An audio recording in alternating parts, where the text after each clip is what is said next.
السلام علیکم دوستوں، آئیے آج ایک بہت ہی خوبصورت سا واقعہ سنتے ہیں حضرت موسیٰ علیہ السلام کا۔ دوستوں، حضرت موسیٰ علیہ السلام اللہ کے سب سے پیارے نبیوں میں سے ایک نبی تھے۔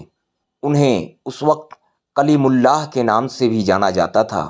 دوستوں، حضرت موسیٰ علیہ السلام اللہ سے سیدھے بات چیت کر سکتے تھے۔ دوستوں، حضرت موسیٰ علیہ السلام کا ذکر کئی حدیثوں میں آیا ہے۔ دوستوں، آئیے آج کچھ مختصر سا واقعہ حضرت موسیٰ علیہ السلام کا سنتے ہیں۔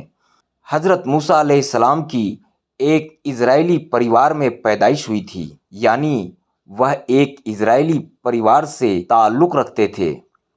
قرآن میں حضرت موسیٰ علیہ السلام کا نام قریب 136 مرتبہ آیا ہے۔ اللہ نے حضرت موسیٰ علیہ السلام کو اسرائیلی لوگوں کو ہدایت دینے کے لیے نبی بنا کر بھیجا۔ اس وقت وہاں کے لوگ فرعون کی پوجا کرتے تھے۔ فرعون مصر کا ایک طاقتور بادشاہ تھا۔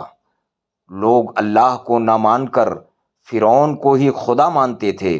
تب اللہ نے لوگوں کو ہدایت دینے کے لیے حضرت موسیٰ علیہ السلام کو وہاں نبی بنا کر بھیجا۔ حضرت موسیٰ علیہ السلام لوگوں کو ہدایت دیتے کہ اللہ ہی سب سے بڑا ہے، اسی کی عبادت کرنا ہے، اسی سے دعا کرنی ہے۔ حضرت موسیٰ علیہ السلام حضرت ابراہیم علیہ السلام کے خاندان سے تھے۔ جیسا کہ آپ جانتے ہیں، حضرت موسیٰ علیہ السلام اسرائیلی پریوار میں پیدا ہوئے تھے۔ اسرائیلی لوگ جو کہ یہودی تھے، جن کے 12 قبیلے تھے، یا یوں کہیں کہ یہودیوں کا سموہ جنہیں بنی اسرائیل کہا جاتا تھا۔ بنی اسرائیل لوگ حضرت یعقوب جنہیں حضرت اسرائیل بھی کہا جاتا ہے، اس وقت بنی اسرائیل لوگ زمین پر سب سے اچھے لوگ تھے، لیکن مصر کے لوگ ان سے نفرت کرنے لگے تھے۔ اس وقت مصر کے طاقتور راجا فرعون نے سارے بنی اسرائیل لوگوں کو اپنا غلام بنا رکھا تھا۔ ان سے بہت کام کروایا جاتا تھا، ان پر ظلم کیا جاتا تھا، ان کی عورتوں سے ہر وہ کام کروایا جاتا تھا جو فرعون چاہتا تھا۔ فرعون ایک بہت بڑا گھمنڈی راجا تھا۔ وہ اپنے آپ کو خدا مانتا تھا اور اسرائیلی لوگوں پر بہت ظلم کرتا تھا۔ جب حضرت موسیٰ علیہ السلام پیدا ہوئے، اس وقت بھی فرعون مصر کا راجا تھا۔ حضرت موسیٰ علیہ السلام کے دنیا میں آنے سے پہلے فرعون کو کسی نے خبر دی تھی کہ بنی اسرائیل لوگوں میں سے ایک لڑکا جلد ہی پیدا ہوگا۔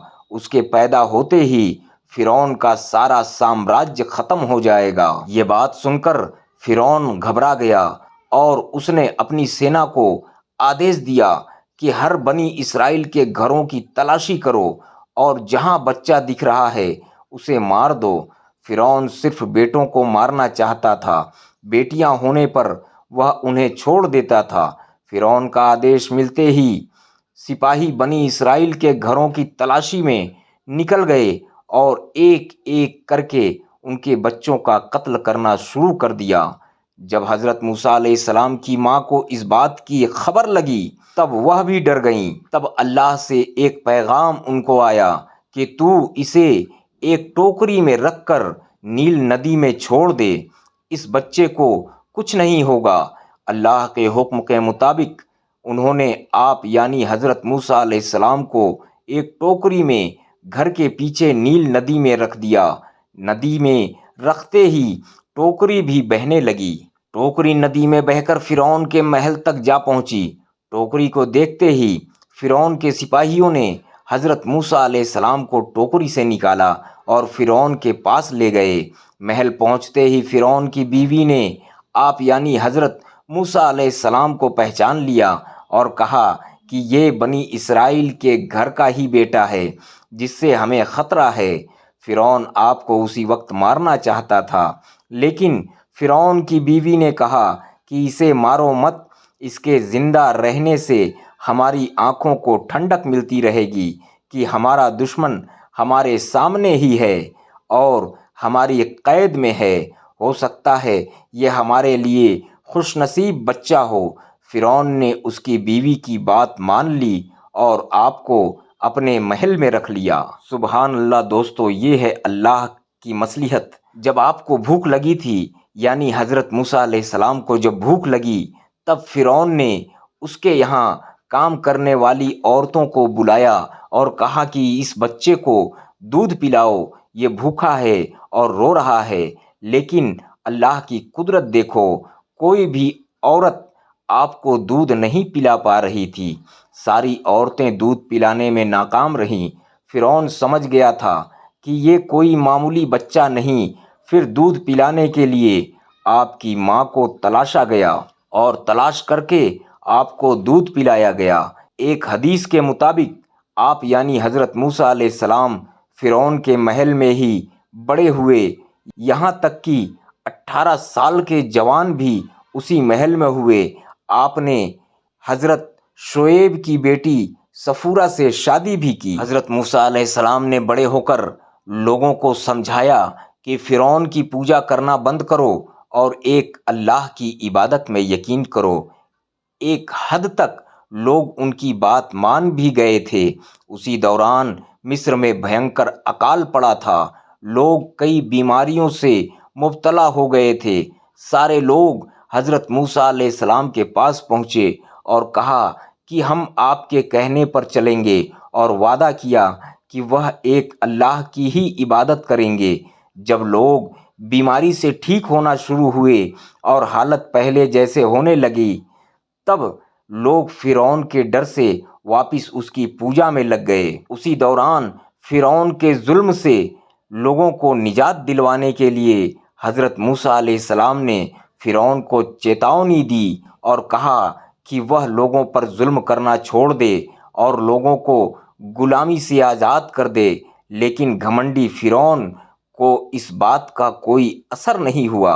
حضرت موسیٰ علیہ السلام نے بنی اسرائیل لوگوں کو اکٹھا کیا اور فلسطین کے لیے روانہ ہو گئے، کیونکہ وہ سبھی اسرائیلی لوگوں کو فرعون کے ظلم سے نجات دلوانا چاہتے تھے۔ جب فرعون کو آپ کے فلسطین جانے کا پتہ چلا تب وہ ایک وشال سینا کے ساتھ آپ کا پیچھا کرنے لگا۔ جب موسیٰ علیہ السلام بنی اسرائیل کے لوگوں کے ساتھ لال ساگر تک پہنچے تب ان کے پیچھے فرعون کی بڑی سینا تھی جو سب کو مارنے کو تیار تھی، اور آپ کے آگے گہرا سمندر تھا۔ بنی اسرائیل کے لوگوں نے مان لیا تھا کہ اب فرعون انہیں مار دے گا۔ اتنے میں حضرت موسیٰ علیہ السلام نے اپنی چھڑی یعنی عصا مبارک سے سمندر کے پانی پر مارا، تبھی آپ کے سامنے سمندر میں ایک سوکھا راستہ بن گیا اور سمندر کا پانی الگ الگ ہو گیا اور بیچ میں سوکھا راستہ بن گیا۔ حضرت موسیٰ علیہ السلام اور بنی اسرائیل کے لوگوں نے راستہ پار کر لیا۔ فرعون بھی اسی راستے پر اپنی سینا کو لے کر آگے بڑھنے لگا۔ تبھی اچانک سے راستہ بند ہو گیا اور فرعون اور اس کی سینا سمندر میں ڈوب کر مر گئی۔ دوستوں، آپ کو یہ واقعہ کیسا لگا؟ آپ ہمیں کمنٹ میں ضرور بتائیں، اور یہ مختصر سا واقعہ تھا دوستوں۔ آپ کو اور بھی بہت اچھے اچھے واقعات ہم آپ کے لیے لے کر آتے رہیں گے۔ آپ تب تک کے لیے ہمارے چینل کو سبسکرائب کر لیں، لائک کریں اور بیل آئیکن کو ضرور دبائیں تاکہ ہم جیسے ہی یوٹیوب پر نئی ویڈیو اپلوڈ کریں آپ تک کے نوٹیفیکیشن سب سے پہلے پہنچے اور سب سے پہلے آپ ویڈیو دیکھ سکیں۔ اگلا ویڈیو لانے تک کے لیے آپ ہمارے چینل کو سبسکرائب کر لیں۔ اللہ حافظ، دعاؤں میں یاد رکھیں۔